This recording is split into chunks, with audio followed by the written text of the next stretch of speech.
not very good at this, and I'm finding that out. I'm trying to make a video because I've been posting a lot on my channel, and there's some reasons to that. And if you see me fidgeting, it's just, that's what I do. So you're gonna have to get used to it if you're gonna watch my videos. I wanted to make a video because I've been posting videos on my channel about mental illness, and the reason why I've started to do that is because I have written about it for many, many years. I actually really have. Throughout my time of dealing with my situation, with dealing with my diagnosis, with dealing with my treatment, it's been a very hard road. And it still is. And sometimes is better than others. And right now, I happen to be in a phase where I'm okay. I'm okay. I'm not great, but I'm okay. I'm here. So that's something. But that's really why I wanted to start talking about this, because this is the way that people communicate with each other these days, and it's not going to stop. It's going to become more. And if I want anybody to feel more comfortable about talking about mental illness, the conversation has to be started. So, welcome to the conversation. This is my conversation. So, let me touch on one thing that you probably see in my videos is I label it bipolar panic disorder and agoraphobia, but I'm out at the lake. Why am I out at the lake if I have agoraphobia? Agoraphobia for me is different than what it will look like for other people, as will any illness will look like different for other people.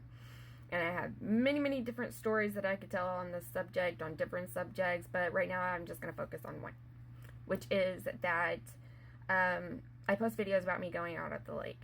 And so for a person with agoraphobia who posts videos about going out on the lake, seems kind of contradictory, but it's not. And I'll tell you why. Because people who have agoraphobia have a fear of not just going outside. That is a very big issue with it. But the other part of it is being in a place where you may be embarrassed, where you may suffer a panic attack, or where you may feel completely helpless without a way to get out of the situation. That is really kind of agoraphobia in a nutshell. So when I go to the lake, I am not feeling helpless. I feel pretty prepared, actually. I have a backpack that's sitting right next to me because it's full of all of my camping supplies. And if I just one day want to go, I don't know, on my own and do something, then that's what I'm going to do. And I have it and it's ready. And I feel comfortable with that. I'm very comfortable with that. I love being outdoors. It gives me peace. Unfortunately, I'm just not somebody who can go out in big groups and be outdoors. So most of the time it's just me and my friend. Sometimes my son, he doesn't really like to go out. He's a teenager. But for me, I'm able to go out to the lake because I'm very familiar with the location. I've grown up here my whole life. I've lived around that lake. Honestly, when I was younger, there were times, if I go to the beach area of the lake, it's different. There's a lot of people out there. I don't want to be there. I don't want to be dealing with any of that. If I can be far away from people, then I'm good. If I'm far away from people, I'm good. When people start coming up to where I'm at, I'm not so good. I don't want people where I'm at. So that's a part of my agoraphobia as well, which could cause me to have panic attacks, which could also cause me to feel embarrassment, which I also have a different topic on that, which I'll probably talk about at some point in time, because panic disorders can be embarrassing for people. So it's not very good with people that have agoraphobia. I have managed to get 2 degrees in college, and I feel pretty fucking useless right now because I cannot use those degrees because of the debilitating effects that I am having at this moment with regards to my own mental health. And it's been a struggle. And I'm not really quite sure how to get over that hump, but I'm working on it. So the other thing is that I'm going out and I'm doing Doordash and Uber. That was scary. That's still scary. That was scary to do. I needed money though. I capped out on my student loans. That's how I lived for several years. I lived on student loans. I am capped out. That means I can no longer, I have so much student loans that I am no longer allowed to take any more federal loans out. I'm out. I'm out of money. So, my son's father also had a stroke in September, the same weekend that my cousin committed suicide. So, that was a bad week. And, yeah, it's hard. It's hard. I live with my mother. That's also very hard. I am what's considered an elder millennial. I am getting up there in age, and so it's kind of like, well, this fucking sucks. If it weren't for my son, I probably would just, I don't know. I don't think I would be where I'm at right now, for sure. And once my son gets old enough to do what he wants to do, then I'll go from there. That'll be my life, but right now this is what it is.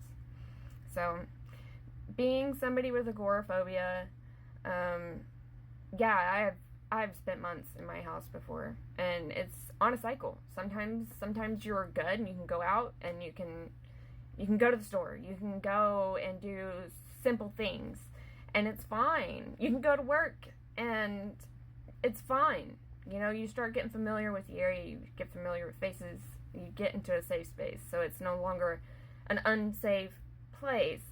But then there are certain incidences that I have experienced, and the last one that was the big kicker for me was when the office manager told me to go hide myself in a bathroom because I was having a panic attack. That is embarrassing. That's embarrassing, and it crushed my soul. It really did. So, if you're watching out there, you evil bitch, I hope that you're doing horribly. I'm sorry. I'm true. That's true. You don't treat people like that. And that's my whole point of this. This is why I'm speaking out. Because people have to realize that there are people on both sides of this screen. We're both having a conversation. And the conversation needs to be loud. It needs to be loud. Because the people who are suffering really hard right now cannot speak at all. And if there is any hope at all that we will make any kind of movement and actually helping people who are mentally ill, then we have to talk about it. And we have to stop bringing a stigma to it.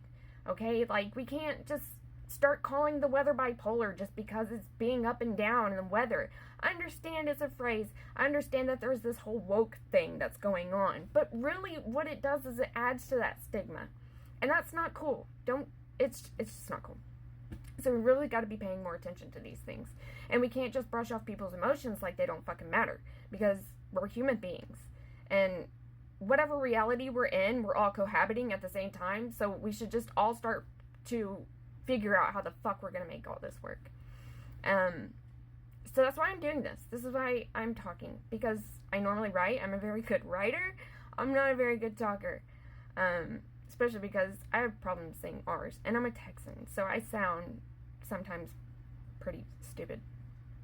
But anyways,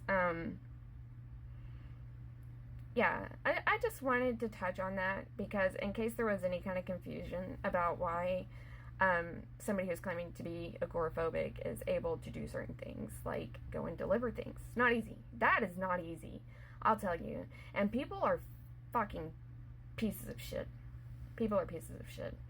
And they will look at you like you are a nobody.